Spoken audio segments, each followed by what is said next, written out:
Hey y'all, welcome back to my channel. It's Kalia here, and this video is a chit chat. Get ready with me. I don't usually do these, but I thought it would be a great time to just be a little chatterbox and do my makeup and bring you guys along so that you can kind of hear some of what's been going on. This video is mostly focusing on part 3 of what I've been dealing with my face.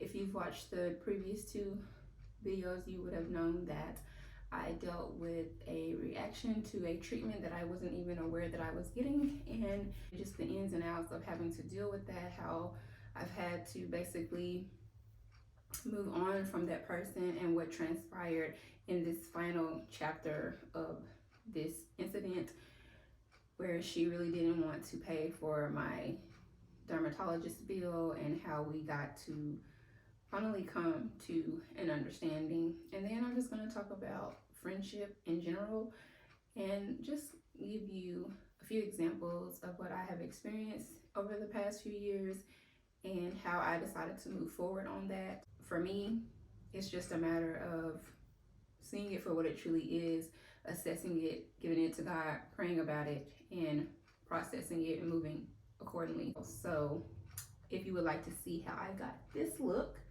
and came to this end result, please stay tuned.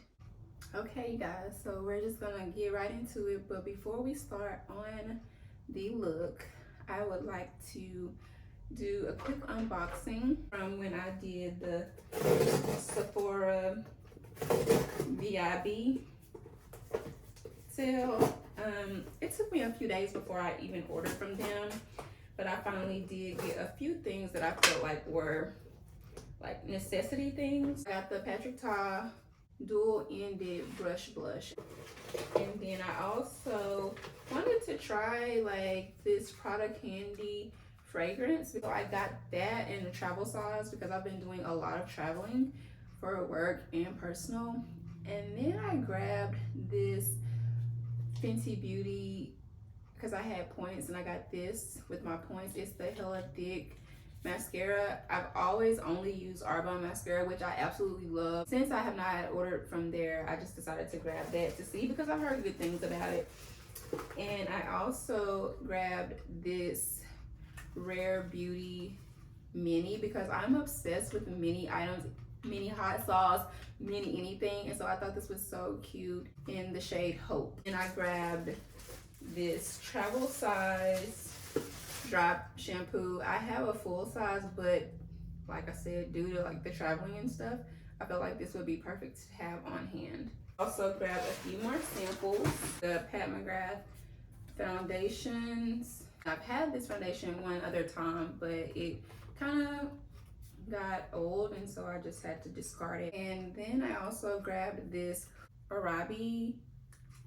It's a hair mask sample, and so I just got that as well. This is the final chapter of this whole thing, and then I'm just gonna be done with it. I said what I said. It is what it is, and you know, let bygones be bygones, and we just move forward, because I do not want to carry this into the rest of my life, because there's other like personal things that I have carried. But if you are not caught up, I highly recommend and suggest that you watch parts 1 and 2, and you will see like it ties into my birthday vlog. But this is just a makeup look, and I wanted to also talk to you guys about what's been going on since I last talked to you. It has now been almost 5 months, I think. Yes, since this happened to my face, so it is very much so, you know, more healed. This is what the brush looks like, and it has the little covers on it. My face is very much so more healed than it was previously. This is very nice. I love the way they feel. This happened on June 15th when I got a facial and another treatment that she did not tell me what she did, and I was very confused.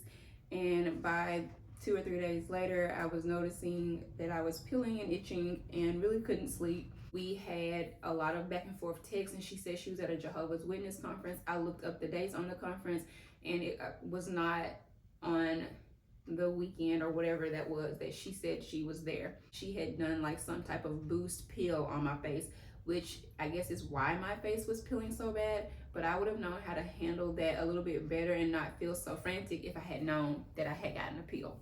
On the 18th, yes, on the 18th, that was 3 days after my birthday.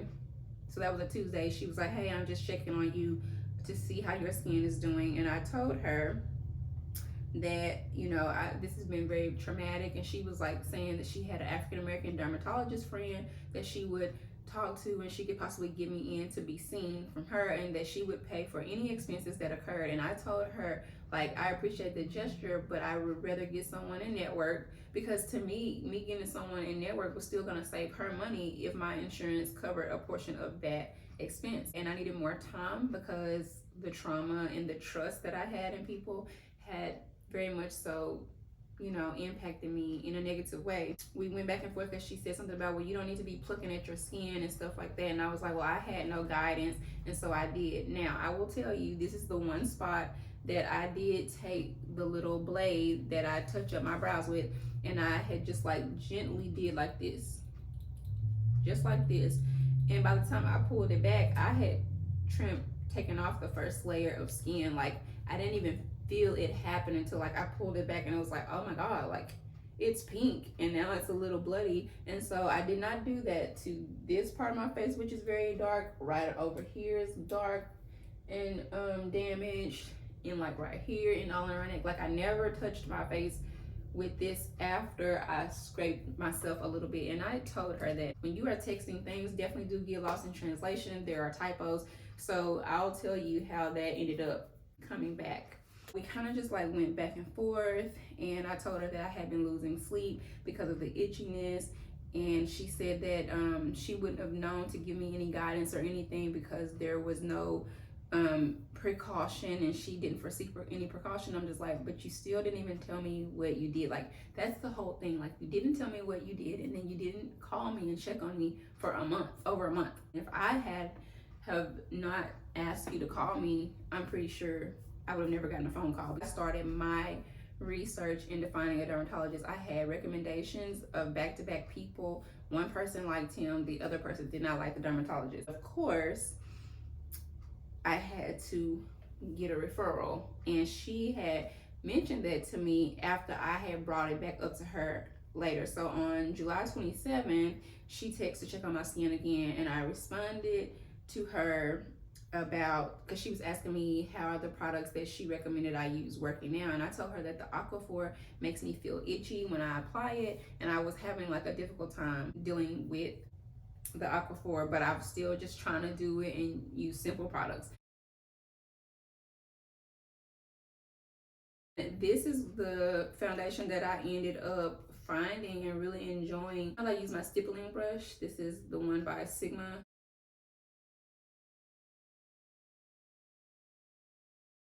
Normally I do conceal first. I forgot about that. This is the Pat McGrath, and I am so almost out.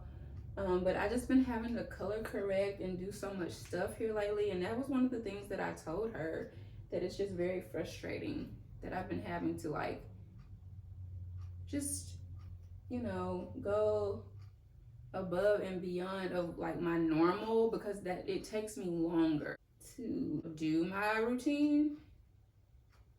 Now, when she talked about this friend, this was over the phone, so that lets you know that we didn't text about that. So there is no paper trail on when she said that, and I have put in the text messages so you guys can scroll. You can do a pause.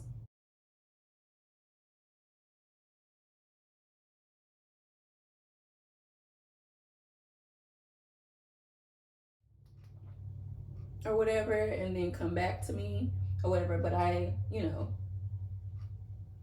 will have had inserted. And you guys, another pet peeve of mine is when I see people do makeup and they got nose rings and they have their like front earrings in. Ugh, that drives me crazy, because I know how I am, and maybe it's just me, but I just feel like makeup is getting all over your jewelry and it's not doing it justice, because then you have to clean that off. For me, I'd rather have someone in network and really have a true paper trail, and if anything were to come back, you know, like it would be someone in network. It wouldn't be something that I did outside of my network, outside of my insurance, that would really like fall back on me when it's all said and done. You know, we really weren't getting anywhere with that. And so I ended up going with the dermatologist that my piercer had recommended, and he was in network. And but I had to go and get referred first. And she did mention that later on in text. Well, I said, well, will you be scheduling me an appointment with your dermatologist? Because that was one thing that I felt like I didn't have time in my schedule to do. So that's why I did ask her. I was like, so would you basically be scheduling me with her, since you know her? And I was like, because I felt like that was the least she could do, is like get the appointment scheduled. And so then that's when she changed and said, well, you have to have a referral first.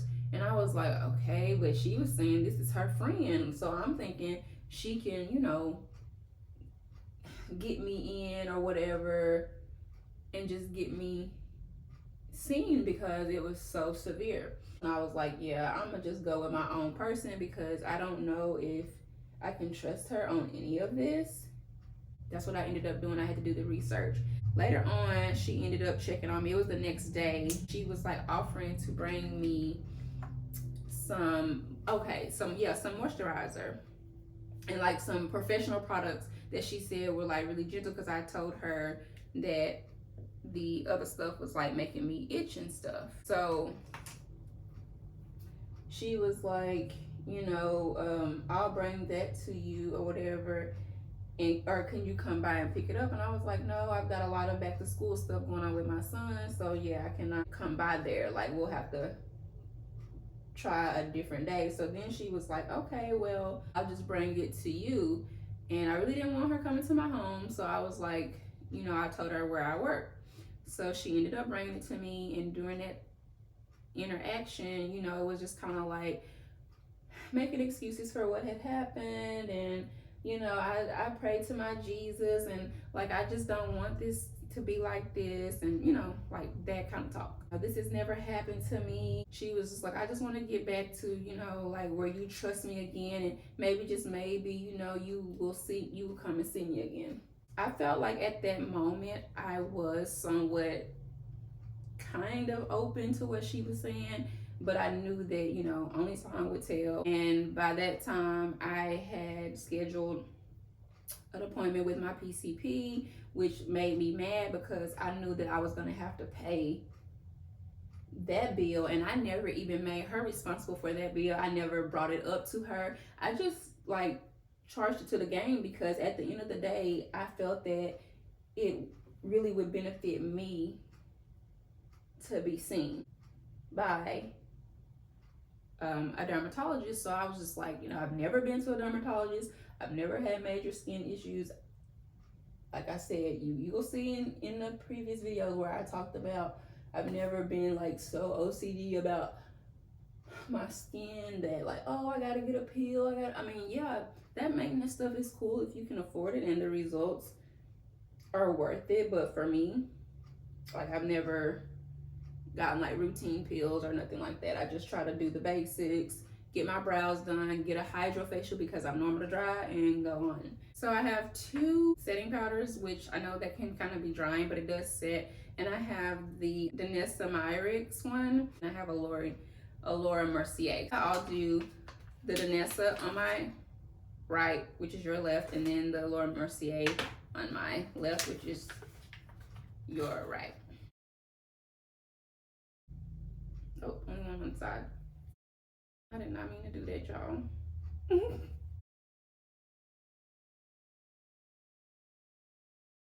This is the Laura Mercier that I'm using on this side.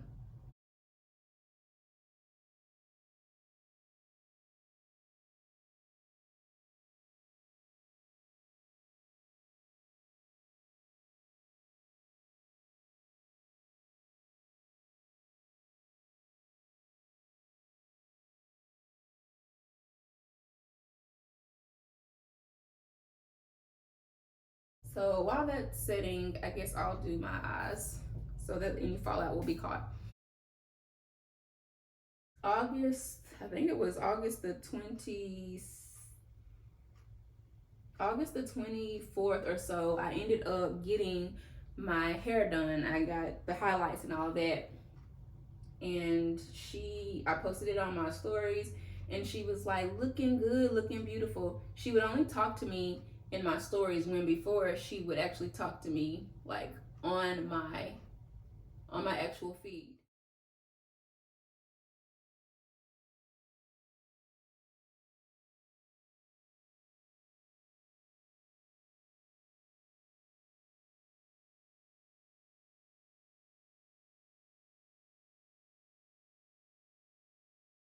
And I don't post a lot on my feed, but I had posted on my feed since all that happened. But I also was very saddened about what was going on with my face, and I was struggling, so I really was not posting a lot of pictures, just every now and again. And I definitely posted when I got my hair done because I wanted to highlight and support my friend, you know, doing hair. Anyway, right now what I'm doing is I'm just putting like an onyx eyeshadow, which is from Arbonne, just into my lashes because it's a way of getting the mascara to kind of stick and just make it look really full. Only thing I don't like about it is that the fallout really does kind of get in the way of like my whole look because it'll smear. I'm super excited about the Patrick Ta.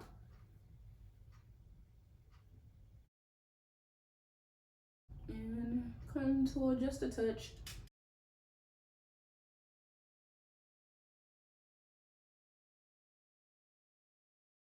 In September, this was September the 22nd or the 25th, I went to Texas for a Kairos conference by Apostle Christy Laus and her husband, and I was invited and in support of the Alfords. So if you have not followed the Alfords or you don't know about them, please look them up and support them. It is Stefan and Iman Alford.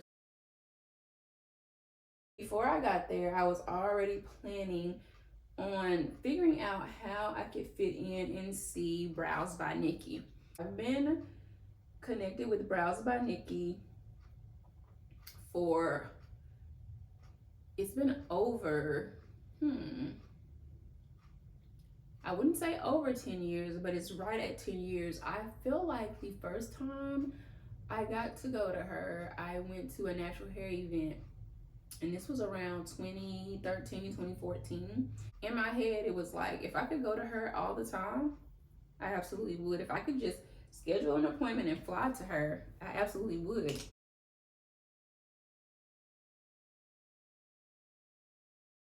No matter who else does my brows, if I can get to her, I will do it. And that's just, it is what it is. So while I was out there, I got my brows done by her. And I'm almost certain that the lady that we are speaking of, Miss Lavon Beauty, yeah, she saw my post. I didn't care, didn't have no shame. It is what it is. I was in Texas. I was going to go see my favorite brow person to date, and I did that. I go in here to do my base. I just thought that it was really interesting because she hadn't been doing it, and then like after,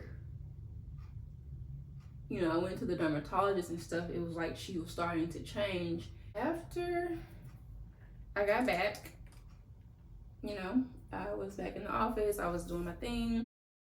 What do y'all think about the setting powders? Which one? This side, this side. But I do want it to look nice. But my brows are full, and I remember like when I first moved to the city and I worked at Walmart, and I had this coworker. She was a Latina and she was so sweet, and she was obsessed with my brows. And back in the 2000s, that's when I first started like kind of obsessing over, oh, I want to get my brows waxed. You know, people were waxing their brows.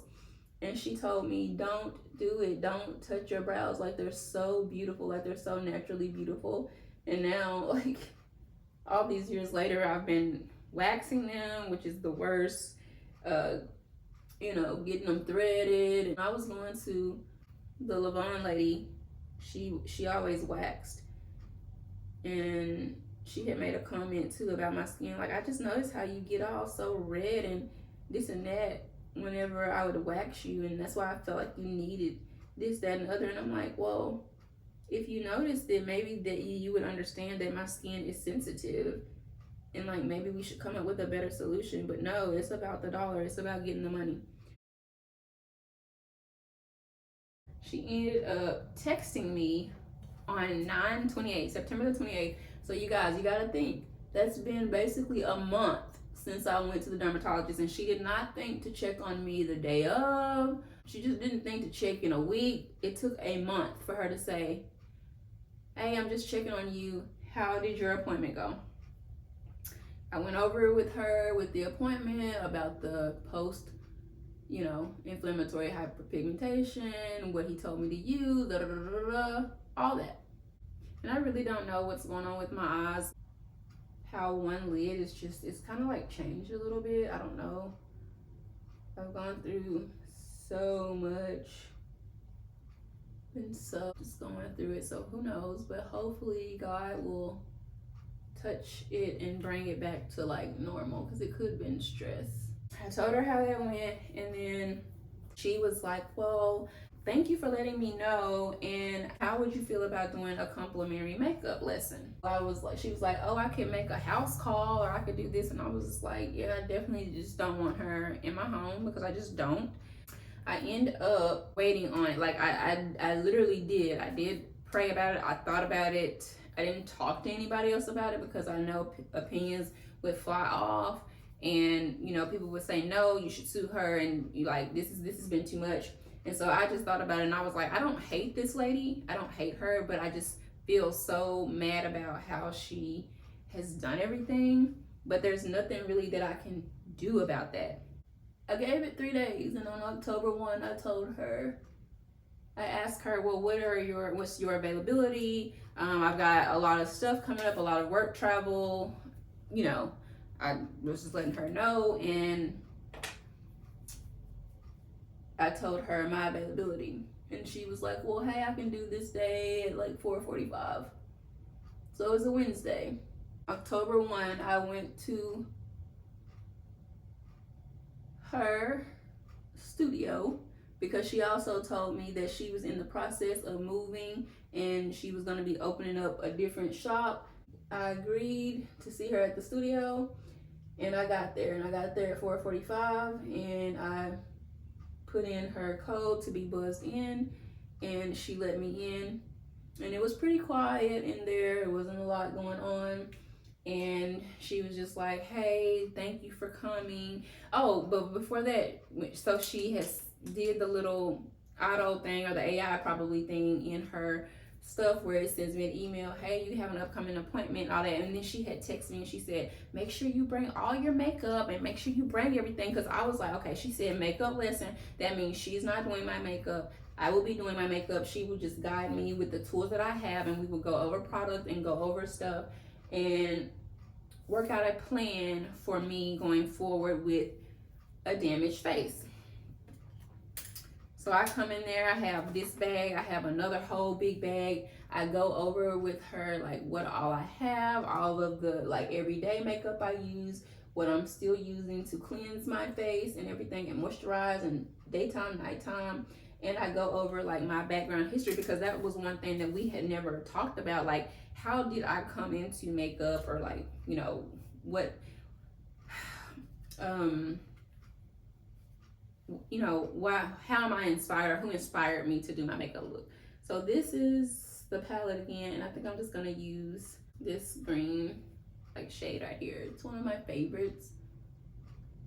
It just gives me that great pop. And I like to use my fingertips, because I feel like it charges the product, it makes it warm, and it allows it to go on like a smooth, like really pigmented.